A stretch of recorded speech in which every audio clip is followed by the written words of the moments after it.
Jimquisition regularly spawns conflict, debate, argument, discussion, and that's good.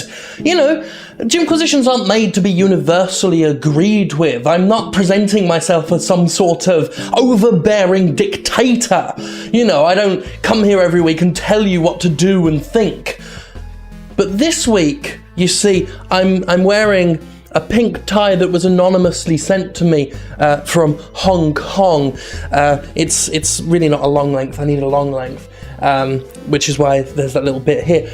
But it is two pink, like light pink and dark pink, with a little black square at the bottom. It's very classy. It was anonymously sent to me from Hong Kong, thank you. And you don't have an anonymous Hong Kong double pink tie, so you don't win any debate this week.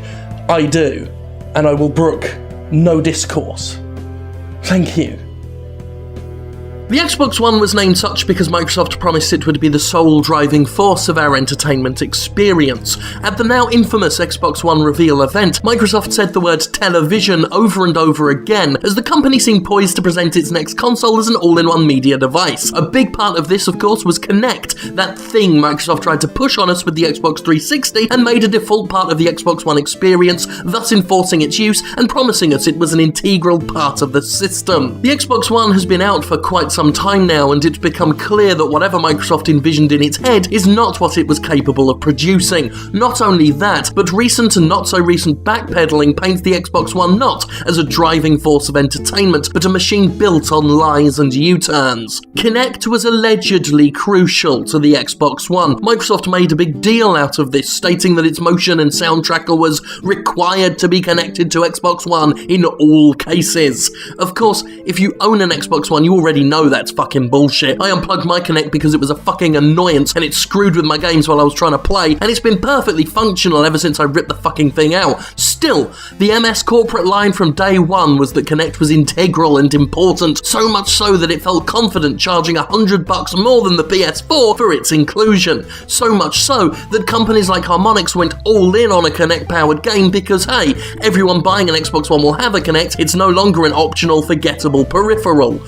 Until Microsoft recently made it an optional, forgettable peripheral. Yup. Throwing Harmonix under the bus and more or less admitting it will lie about any of its products to hawk them. I mean, we know it, but it's always nice to get an admittance. Microsoft's crucial, required Kinect is suddenly very disposable. Using the old choice line, Microsoft has graciously allowed new customers to choose a cheaper Xbox One without the NSA wet dream machine, which is awesome because fuck Kinect, but it is also kind of annoying because Microsoft gets to admit it lied directly to our faces, but basks in the good press of a cheaper system. A system it sold at $100 markup based entirely on fucking lies. As for Xbox One's promise of being a television superpower, well, after months of allegedly shitty management, Xbox's plans for original TV programming, Xbox Entertainment Studios, has ended after what some call an ambitious foray by shutting down, after producing a documentary and an upcoming Halo show. After snubbing the actual video game sector of its business in its bid to turn Xbox One into something supposedly superior, the Xbox division has been crawling back to it this year, repositioning its press conferences to showcase games and promising to focus more on them now.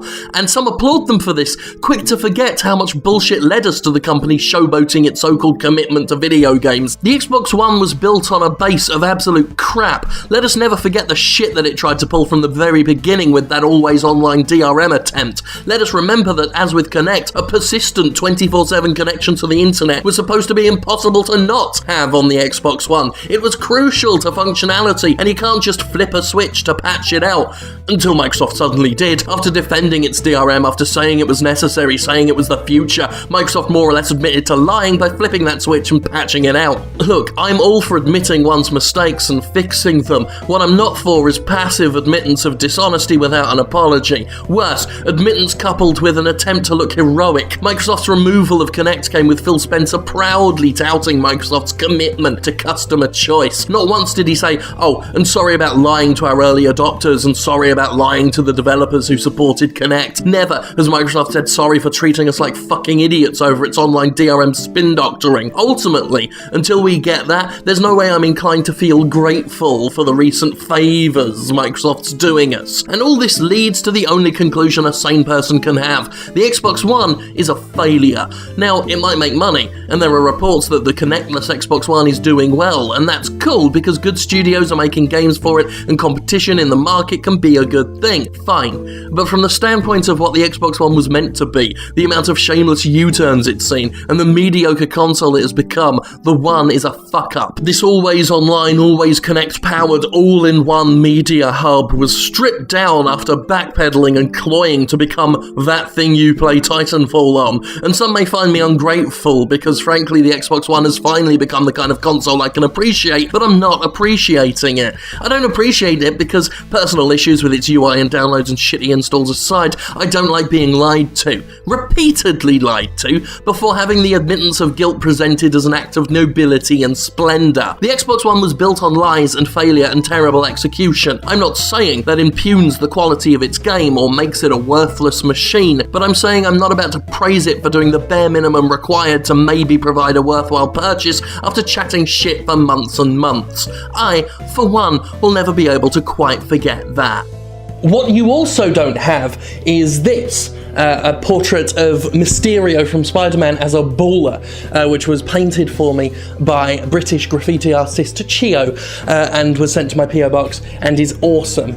So you also don't win arguments because of that. You probably don't win next week's or the week's afters because of that, or any future episode because of that. So thank God for me, and thank God for me, Stereo. That was a pun. I'm brilliant at puns.